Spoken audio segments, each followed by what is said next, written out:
nggak bisa tutup kayak WC. WC itu nggak bisa ditutup. Nah, ini ada termul. Tangkap Roy Suryo. Apa ini nggak sopan? Ya, Tangkap teroris. Koro, ya. Alkis.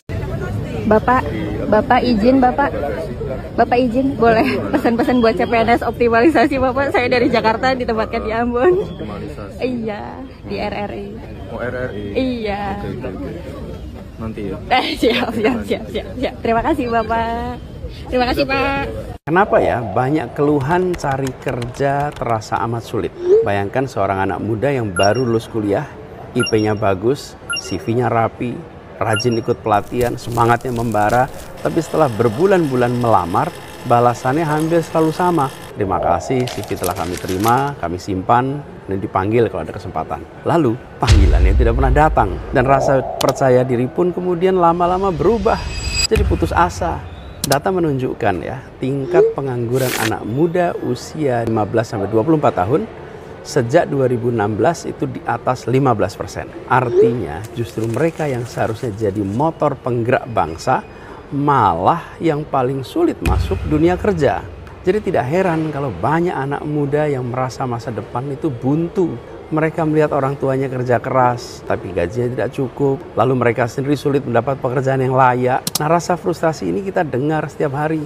Di rumah, di warung kopi, dan di timeline sosial media. Nah, ini bukan masalah anak mudanya yang kurang berusaha.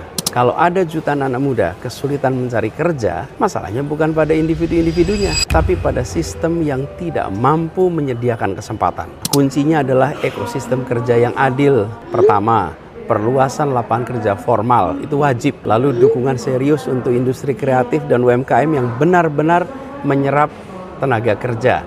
Ini jangan malah dipersulit. Dan perlindungan sosial yang menjangkau para pekerja baru yang sedang memulai karir. Negara bisa memberi jalan. Kalau kita mau masa depan bangsa cerah, jangan biarkan anak muda terjebak dalam kegelapan pengangguran. Saat anak muda dapat kesempatan kerja yang layak, maka itu bukan hanya rezeki bagi mereka, tapi itu investasi bagi seluruh negeri.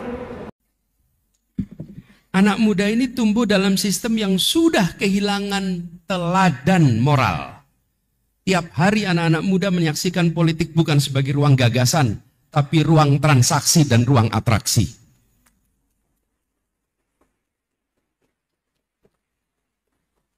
Tiap hari anak-anak muda dipertontonkan dengan hukum yang diatur oleh kekuasaan, bukan kekuasaan yang diatur oleh hukum. Bukan kekuasaan yang diatur dengan nilai kebenaran. Jadi itu yang dipertontonkan kepada mereka. Jadi, kalau hari ini Gen Z lebih sibuk di layar ponsel daripada di mimbar orasi, mungkin karena layar HP itu satu-satunya ruang di mana mereka punya kendali. Di luar itu mereka tidak punya kendali. Artinya apa? Demokrasi rusak bukan oleh anak muda yang diam, tapi oleh orang tua yang tak tahu malu. Jalan akan terus memperkuat komitmennya mendidik calon pemimpin masa depan. Assalamualaikum warahmatullahi wabarakatuh. Selamat pagi, salam sejahtera untuk semuanya. Yang kami hormati Dewan Guru Besar Fakultas Ilmu Sosial Politik Universitas Pajajaran, wabil khusus Bapak Dekan Profesor Dr. Muhammad Beni Alexandri dan seluruh jajaran pimpinan. Yang kami hormati keluarga besar Sivitas Akademika Visip Unpad yang semua hadir di sini. Beri tepuk tangan untuk yang hadir semua di sini. Nih. Acara Dies yang mahasiswanya banyak hadir. Terima kasih buat semua yang hadir. Para alumni yang hadir bersama di sini. Tepuk tangan buat alumni-alumni yang hadir. Saya pinjam standnya aja boleh ini? biar tangan saya agak bebas satu. Boleh ya? Saya kebetulan tiba di sini bersama dengan beberapa alumni yang saya ajak Bapak Ibu. Ketika saya mendapatkan undangan dari Pak Bukhari, kira-kira 2-3 bulan yang lalu, itu jarang sekali saya mau terima komitmen 2-3 bulan, Bu. Karena prinsipnya itu lebih baik mendadak datang daripada mendadak batal. Saya ini takut betul kalau komitmen acara lama. Tapi saya bilang ini acara Dies Natalis, saya dapat kehormatan untuk datang di Visip Unpad. Saya bilang bismillah, insya Allah hadir dan alhamdulillah hari takdirkan untuk bisa hadir sama-sama. Nah, Bapak sekalian kami hormati, jadi ketika saya datang saya ajak alumni Unpad yang dulu sering ke Gajah Mada. Namanya Kang Sony itu. Dulu dia aktivis di aktivis di Unpad, lalu kalau ke UGM sering datang ketemu. Saya ajak juga Odis ini sekarang Sekjen Ikatan Alumni Unpad. Dan mereka sama-sama semuanya bukan hanya alumni Unpad, mereka adalah alumni Visip Unpad.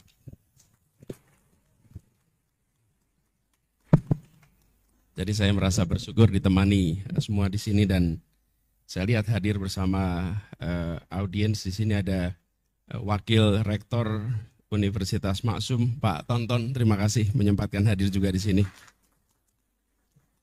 Profesor Abdullah, terima kasih.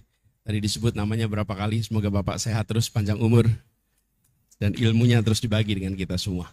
Nah, saya dapat tugas untuk memberikan orasi ilmiah di tempat ini.